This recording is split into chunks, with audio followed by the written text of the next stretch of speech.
Hello and welcome to today's deep dive. Yeah. Have you ever felt completely exhausted after speaking English for just, 10 or 15 minutes? Oh, yeah. A lot of people feel that way. Right. And I want to say right away, your brain is not broken.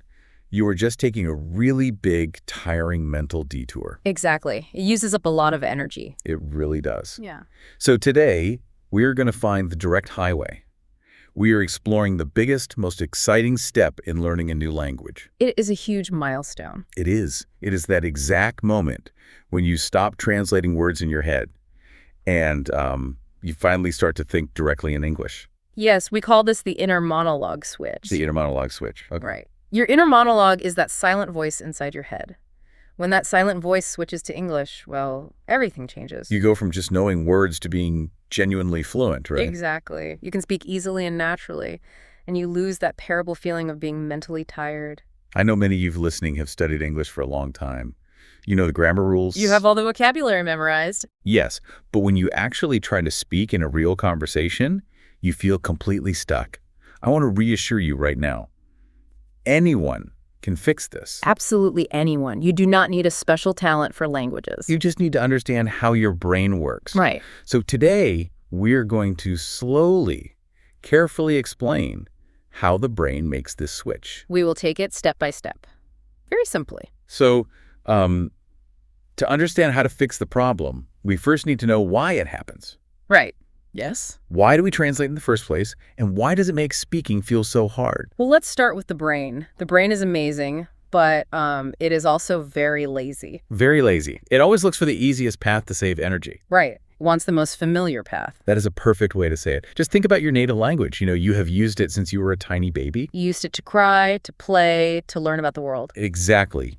Every memory, every deep emotion from your childhood is tied to those native words. So, because of all that practice, your native language is the strongest path in your brain. It is like the default setting. Right. It is your brain's default network. So when you want to speak, your brain automatically chooses that easy path. It just jumps right to your native language. Yes. But let's look at what happens when we use that native path to speak English.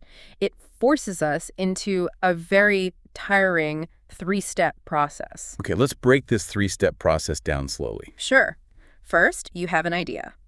And your brain builds that idea in your native language. Right. Step one is the native language idea. Then second, you have to mentally search for the English words. You have to translate it. That is step two, the translation. And finally, step three, you open your mouth and speak the English words out loud. Wow. So one, form the idea natively. Two, translate it.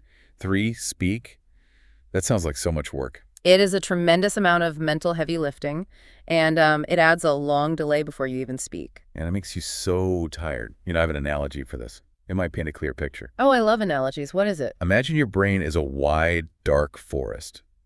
Your native language is a smooth, paved road going straight through that forest. Okay, a nice, easy, paved road. Right. You have walked on it your whole life. So what does speaking English feel like in this forest? I would guess it is not on the paved road. No, it is like walking down the easy road, but every few seconds you have to stop. You pull out a big knife, a machete, and you hack your way into the thick jungle just to take one step. Oh, wow. And then you go back to the road. Exactly. You go back to the paved road, then you hack into the bushes again for the next word. It is incredibly tiring. That is a brilliant way to picture it. Translating is hacking through the bushes. It really is. But thinking directly in English is completely different. It means you clear a brand new straight dirt path through the forest. You just go straight from the idea to speaking. Yes, you skip that paved road completely. But this brings up a very natural question.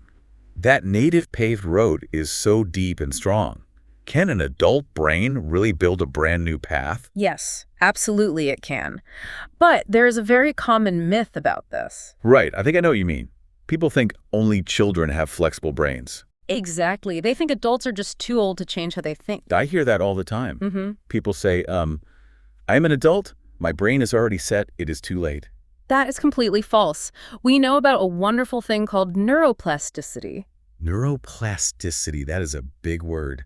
It is, but it is easy to understand. Neuro means brain, and plasticity means the ability to change shape, like warm plastic. Oh, okay. So the brain acts like warm plastic. Yes, It can mold, change, and build brand new pathways at any age. That is fascinating. So the adult brain is not frozen. We can clear a new path. We certainly can. But we do have to accept a difference between children and adults. What kind of difference? Well, a child is like someone who is dropped into the forest. They just wander around playfully until a dirt path naturally forms. They just passively absorb the language? Exactly. But an adult needs to be active. An adult needs deliberate, focused practice to clear that path. I see. And I think this is where traditional school completely fails us. Oh, definitely. Let's talk about the habits from a normal classroom. Think about a vocabulary test. Right. You see a word in your native language on the left, Right. and you have to write the matching English word on the right. Does this cause a problem? It causes a massive problem. This creates a translation habit loop. A habit loop. Yes. When you practice matching native words to English words, you are training your brain to use the old paved road. You're practicing the tiring three-step process over and over again. Exactly. To build the new path, you have to break this habit. You must stop connecting English directly to your native language. So school trained us to walk back and forth between the road and the jungle. No wonder everyone is so tired. Right, and this explains why immersion works so well. Immersion, like moving to an English-speaking country. Yes, when you move, you do not have the option to use your paved road. You have to adapt. Because nobody understands your native language. Exactly. The situation forces you to hack a new path quickly, but the great news is you do not need to buy an expensive plane ticket to do this. You don't. No. You can force your brain to build these paths right inside your own home. That is incredibly encouraging. So let's get into the details. How do we actually do it? We can break it down into a staircase with 5 clear stages. 5 stages. Okay, let's start small. What is stage 1? Stage 1 is simple narration. Narration, just describing things. Yes. You describe the physical world right in front of your eyes. You can do it silently in your head or whisper it to yourself.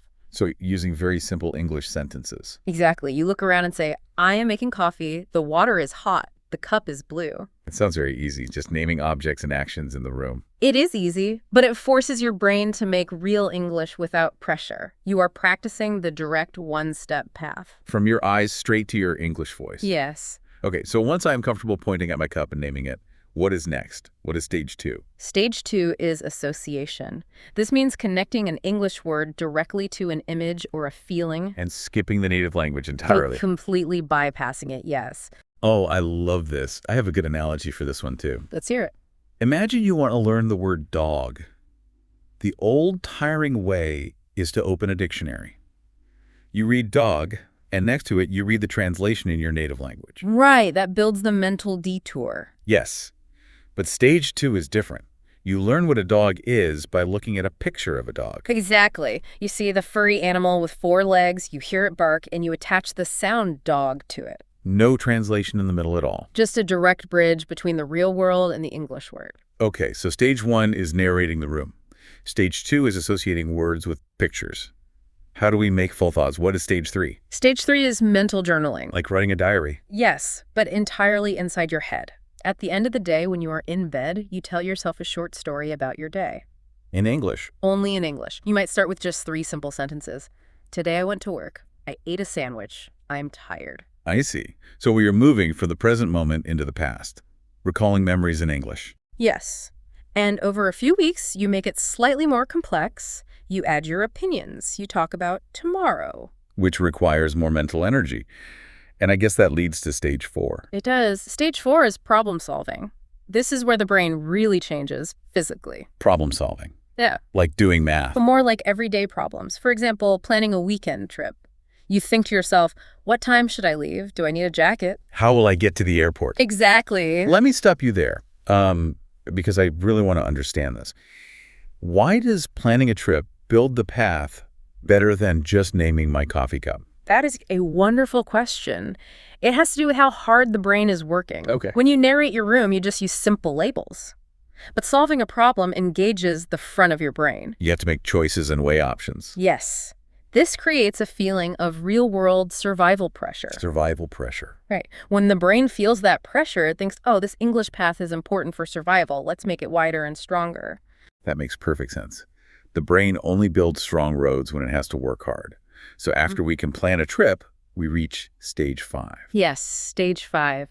This is feeling deep emotions and arguing in English. It is the hardest stage. Why is it the hardest? Is it because emotions are tied to childhood? Exactly. Our deepest feelings of anger or joy live on that old paved native road. So when you get suddenly angry, your brain wants to use native words. Right, so if I can stub my toe and naturally shout in English, Yeah. I have made the switch. Yes, or if you can passionately debate a topic in English without translating, that means English has become a true home for your mind. That is the ultimate goal. Okay, so those are the 5 stages: narration, association, journaling, problem solving, and emotion. That is the staircase, yes. But, let's bring this down to earth. How do we fit this into our busy lives? It is all about small, easy, daily habits. The first one is very powerful. We call it the English only hour. English only hour. Yes, you choose 1 hour every single day. During this hour, absolutely everything must be in English. Reading, watching videos. Yes, with no native subtitles. And most importantly, you talk to yourself only in English. Just 1 hour to force the brain off the paved road. I like that. What is another habit? The second habit is called shadowing. Shadowing. What is that? It is when you listen to someone speaking English, like on a video, and you repeat their words out loud, almost at the exact same time. Like an echo. They speak, and half a second later, I speak. Exactly. You try to copy their rhythm and tone perfectly. Why does shadowing work so well? Because it trains your physical mouth muscles, and it completely skips your internal thinking filter. You don't have time to worry about grammar. Exactly. You do not have time to translate, you just produce sounds. It builds great muscle memory. That actually sounds fun. What is the third habit? The third habit is talking to yourself out loud when you are alone. Like driving the car. Yes. Driving your car alone, washing the dishes, taking a shower. Just talk out loud in English. I love that idea. Yeah. But let me push back a little. I want to talk about a very common problem. Sure. What is it? What happens when I'm talking to myself in the car, feeling great, and suddenly I forget a word? Yes. It's so tempting to just stop, pause the English, and translate that one word in my head. This is a critical moment. When you hit that wall, you must resist the urge to translate. But how? I don't know the word. You use a simple trick called circumlocution. Circumlocution, another big word. Yes, but it just means describing the object using simple English words you already know. Oh, I see. So let's say you want to talk about a bottle opener, but you forget the word opener. Right. I would normally search my native dictionary in my head. Exactly. Do not do that. Stay on the English path. Just describe it. Say, like, the metal tool that opens a drink. Or the kitchen thing for glass bottles. Yes. Any English speaker will know exactly what you mean. And you never left the English path. You kept the momentum going. Right. This trains your brain to be flexible and creative instead of just being a dictionary. That is brilliant. Are there any big mistakes people should avoid while practicing these habits? Yes, 2 major mistakes. The first is obsessing over perfect grammar. Worrying too much about rules. Yes. If you worry about making a grammar mistake with every sentence, your brain will freeze. You will never build speed. So in the shower, just let the English flow. Do not worry if it's a little messy at first. Exactly. Speed and connection are the goals, not perfection. Okay, what is the second mistake? The second mistake is being a passive listener. Passive listener, you mean just hearing things? Right. Many people listen to hundreds of hours of English, but they never actually speak. They never open their mouths. Yes. Listening is wonderful, but it will never build the inner monologue switch alone. You must produce the language. You must speak, even to an empty room. So we have the stages and the daily habits. Now, the big question. How long does this take? What is a realistic timeline? We need to be very patient. A new neural pathway takes time. Let's look at a timeline for someone practicing every day. Okay, what happens in the first month? Weeks 1 through 4, you are mostly doing simple narration, describing your room, your breakfast. It will feel strange and it takes effort. So the first whole month is just getting comfortable naming things. Yes. Do not rush. Then, around months 4 to 6, you will feel a big shift. What happens then? Problem solving becomes much easier. You might mentally plan your weekend in English without feeling tired. That sounds amazing. And what about after a year? Beyond 1 year of consistent practice, English becomes a parallel thinking language. A parallel language, so you can switch back and forth easily. Yes, depending on who you are talking to. And around this time, a huge milestone happens. You start dreaming in English. Dreaming in English, wow. It is a beautiful moment. When you sleep, your brain organizes information. If you dream in English, your brain has accepted the new path as a natural part of you. That is so cool. And speaking of the brain, I know there are some surprising benefits to reaching this finish line, right? Oh, absolutely. Thinking in two languages changes the brain for the better. How so? Well, it greatly improves your mental flexibility. People with a second language inner monologue are much better at multitasking. They can switch between tasks easily. Yes. And keeping these two language networks active requires effort. That effort protects your brain as it gets older. It keeps the mind sharp. That is a wonderful bonus. Now, before we finish, I want to ask about one really fascinating concept, the foreign language effect. Can you explain that? The foreign language effect is truly fascinating. It turns out when we make decisions while thinking in a second language, we become more logical. More logical and less emotional. Yes, significantly less emotional. Just by switching the language in our head. Why does that happen? Well, think back to the beginning. Your native language is tied to your childhood. It carries heavy emotional baggage. All your childhood fears and deep feelings. Right. When you use your native language, those emotional biases are fully active. But English, because you learned it as an adult, does not have that baggage. The English words are emotionally lighter. Precisely. A scary word in English does not feel as frightening as the native word, so you can look at pure facts more clearly. You make choices based on cold logic, not fear. Exactly. Wow. Okay, let's summarize everything we unpacked today. To be effortlessly fluent, we must stop the exhausting mental detour of translating. We need to clear a new, direct path. Idea straight to English speech. Right. And we do that with small daily steps.